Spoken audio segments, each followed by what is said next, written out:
Halo semuanya, selamat datang di channel Sadewa Film. Audio Jungle.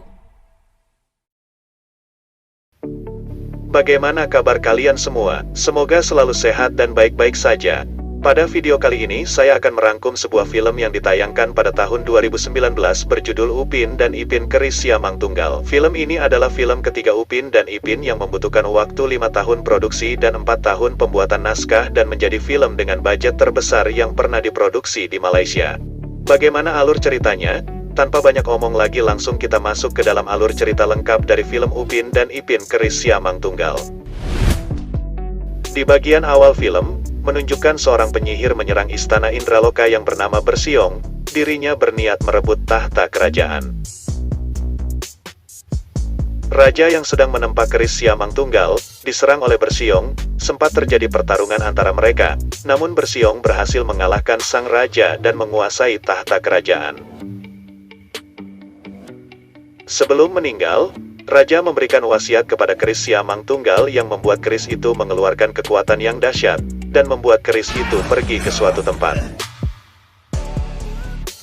Bersiong sempat memerintahkan anak buahnya untuk mengejar keris itu, namun tidak berhasil, dan film pun dimulai. Skene pindah ke Upin dan Ipin yang dikejar oleh sekumpulan angsa. Ternyata mereka sedang mencari Rembo yang mencuri sendal dari Upin. Setelah mengejar ke sana ke sini, mereka akhirnya berhasil menangkap Rembo. Upin dan Ipin lalu pergi ke dalam gudang untuk mencari Tok Dalang. Karena tidak ada hawa keberadaan dari Tok Dalang, mereka pun berniat pergi. Namun tiba-tiba mereka malah dikejutkan oleh Tok Dalang. Ternyata Tok Dalang sedang merapikan gudangnya dan meminta mereka untuk membantunya. Ketika sedang beres-beres, Ipin melihat sebuah keris dan bermain dengan keris itu. Tok Dalang pun menceritakan tentang seseorang yang memberikannya sebuah keris yang bernama Siamang Tunggal. Di saat ceritanya belum habis, ia dikejutkan dengan Rembo yang melompatinya dan meninggalkan kotoran di bajunya. Tok Dalang pun lalu pergi untuk mandi. Tidak lama kemudian, ada teman-teman Upin Ipin yang datang untuk mengajak mereka bermain. Karena Upin dan Ipin masih membereskan gudang, teman-temannya pun membantu mereka supaya cepat selesai. Ketika sudah hampir selesai, mereka dikejutkan dengan peti yang bergoyang-goyang. Karena penasaran mereka pun memberanikan diri untuk membuka peti itu, dan ternyata isinya ada sebuah keris Siamang Tunggal. Mail yang berniat untuk menjual keris itu pun mengambilnya, namun tidak berhasil. Ia berkata kalau itu berat, namun ketika Upin dan Ipin mencoba mengangkatnya, mereka berhasil dan mengatakan kalau keris itu tidak berat sama sekali. Ketika Ehsan memfoto keris itu, dia mendapatkan sebuah tulisan dan memperlihatkannya ke Upin dan Ipin. Saat mereka berdua membacanya, keris tersebut mulai bercahaya dan bergerak dengan sendirinya. Tiba-tiba ada sebuah portal yang muncul dan menyedot mereka semua. Ternyata portal itu membawa mereka ke negeri Indraloka. Namun, di sini mereka dipisahkan menjadi dua kelompok. Ipin, Mail, Fizi, dan Susanti terdapat di sebuah hutan. Sedangkan Upin, Ehsan, Jarjit, dan Memei terdapat di dekat batu belah bertungkap, dan bertemu dengan pria yang sedang mencari rambut di batu itu yang bernama Mat Jenin. Ketika batu itu ingin menelan mereka lagi, untung saja mereka berhasil kabur. Setelah itu mereka baru menyadari kalau ternyata tempat barunya itu bukanlah desanya. Mat Jenin pun memberitahu mereka, kalau mereka sedang berada di Indraloka. Upin ternyata baru menyadari, kalau Ipin dan teman-teman lainnya terpisah dari mereka. Skene pun kembali ke kelompok Ipin yang mana mereka sedang mencari jalan keluar dari hutan. Setelah bisa keluar, mereka bertemu dengan burung unik yang memiliki 4 sayap. Ipin dan Mail yang berniat untuk menjualnya berusaha menangkapnya, namun burung itu malah membawa Mail pergi. Ipin kemudian terjatuh dikarenakan ganggang dari keris Siamang Tunggal. Tidak lama kemudian, mereka mendengar Mail berteriak, yang ternyata dia sedang dikejar oleh serangga yang sangat banyak. Mereka pun berlari dan kemudian diselamatkan oleh bocil yang bernama Belalang. Belalang menembakkan semacam buah dengan ketapelnya ke tanaman, yang membuat tanaman itu berubah menjadi besar dan memakan para serangga. Akan tetapi serangga berhasil keluar dan berubah bentuk menjadi manusia yang ternyata mereka adalah bawahan dari Raja Bersiong. Setelah bisa kabur, Belalang meminta bayaran karena telah menyelamatkan mereka, dan bertanya kenapa serangga itu mengejar mereka. Sambil menangis, Fizi mengatakan mereka sedang tersesat, yang mana itu membuat Belalang merasa kasihan dan membawa mereka pergi ke tempatnya. Di sisi lain, Raja Bersiong merasakan kalau keris Siamang Tunggal telah kembali lagi ke Indraloka.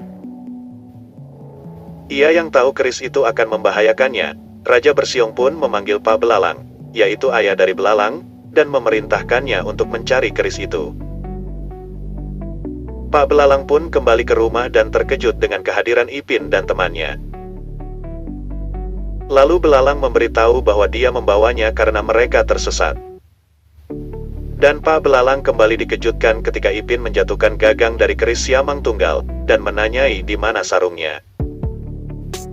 Ketika Fizi ingin mengangkatnya, lagi-lagi tidak bisa dan hanya Upin dan Ipinlah yang bisa mengangkatnya. Tiba-tiba para bawahan dari Raja Bersiong mendekati mereka. Pak Belalang pun menyuruh mereka pergi dengan pintu rahasia dan memberikan pesan kepada Belalang, untuk menjaga mereka dan mencari nahkoda ragam. Untuk mengulur waktu, Pak Belalang pun menghadapi para anak buah Bersiong, dan berkat dari Pak Belalang, mereka pun berhasil melarikan diri. Skene pun berpindah ke Mat Jenin yang sedang memandangi sarung kerisnya. Upin dan Mat Jenin saling berebutan sarung keris dan mengatakan dia akan menjual sarung keris itu, supaya dia bisa berjualan sapi dan menikahi putri raja. Karena lapar, Mat Jenin pun mengajak mereka untuk makan pisang salai. Ketika sedang makan, Upin melihat nenek yang bernama Magderuma yang sedang memandangi putranya yang bernama Sitanggang. Magderuma telah mengutuk Sitanggang anak durhaka, karena Sitanggang tidak mengakui Magderuma sebagai ibunya. Upin pun datang dan menghiburnya, yang mana Magderuma melihat Upin terbayang dengan anaknya. Berkat Upin, Magderuma menyadari dan akhirnya memaafkan anaknya.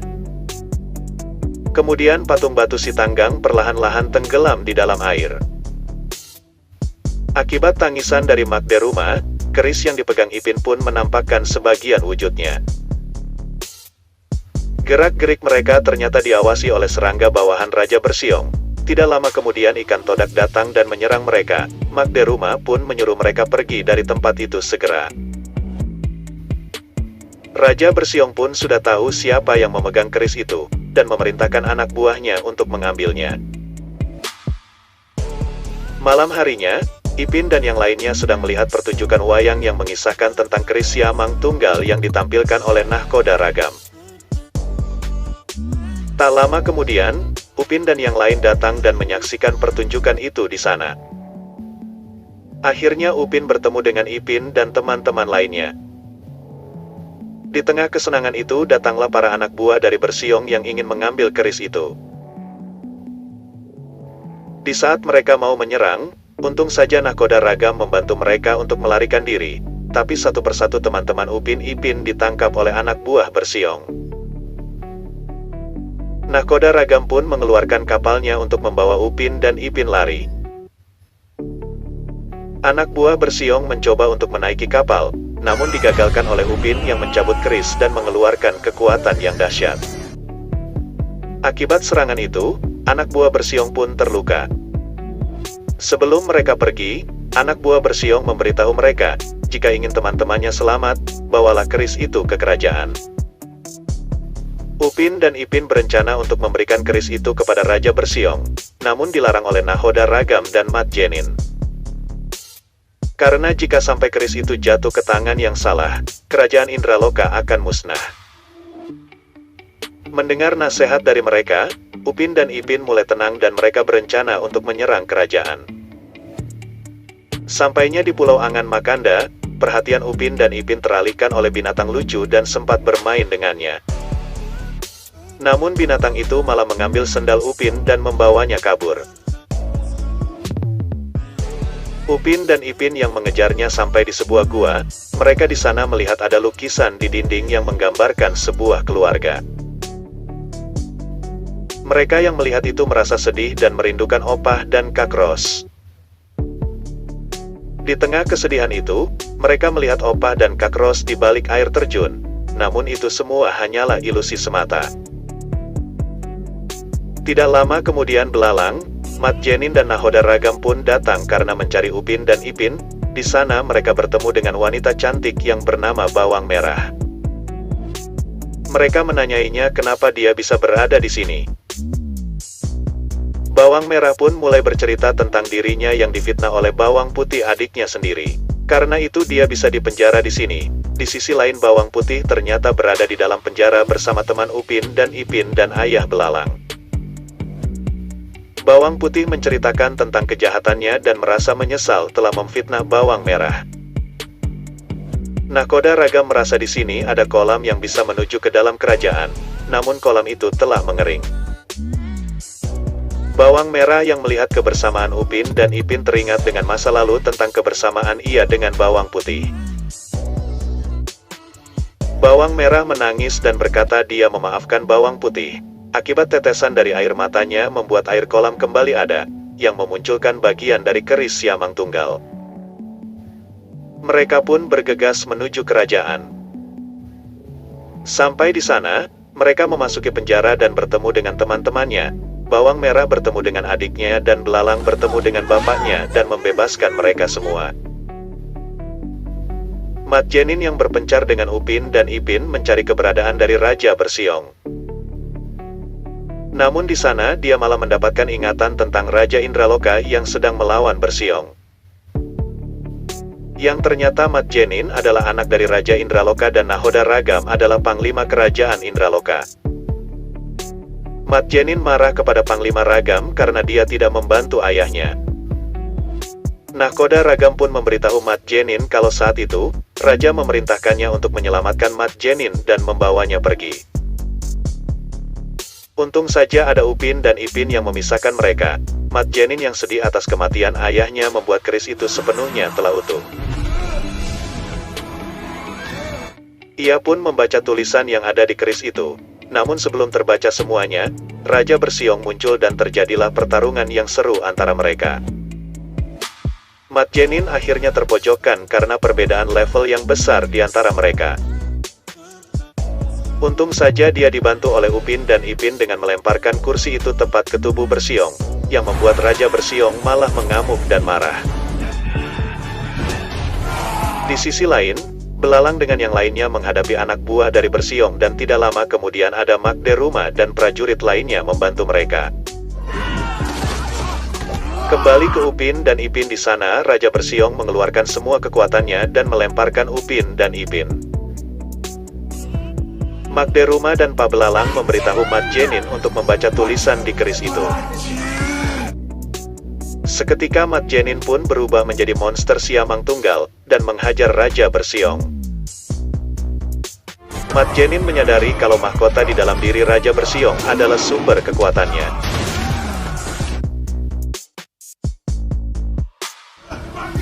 Dia pun melepaskan mahkota itu yang membuat Raja Bersiong lenyap bersama bawahannya, dan akhirnya mereka berhasil merebut kembali kerajaan Indraloka dan Mat Jenin pun menjadi rajanya.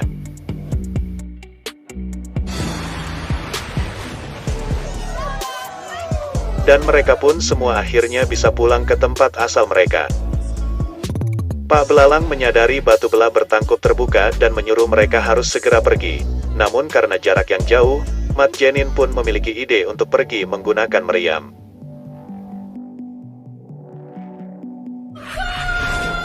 Sesampainya di sana, mereka dikejutkan dengan Raja Bersiong yang masih hidup. Kau dah menang. Mereka pun tertangkap oleh akar pohon yang sudah dikendalikan oleh Bersiong. Tentu saja Mat Jenin berhasil mengalahkannya dan membunuh serangga yang berada di dalam tongkat yang ternyata itu adalah jantung dari Bersiong. Bersiong pun lenyap selamanya dan membuat kegelapan di hutan itu lenyap.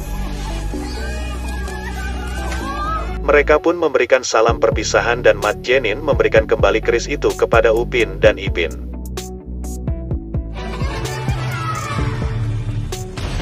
Mereka pun akhirnya kembali ke gudang milik Tok Dalang dan meletakkan kembali keris itu ke dalam peti. Tak lama kemudian Tok Dalang datang, dan mereka pun memeluk Tok Dalang dan mengatakan mereka rindu. Tapi Tok Dalang mengatakan bahwa baru 5 menit dia meninggalkan mereka. Di saat filmnya mau berakhir, ternyata Mat Jenin mendapatkan pesan, yang mana 5 putri sedang berhadapan dengan naga.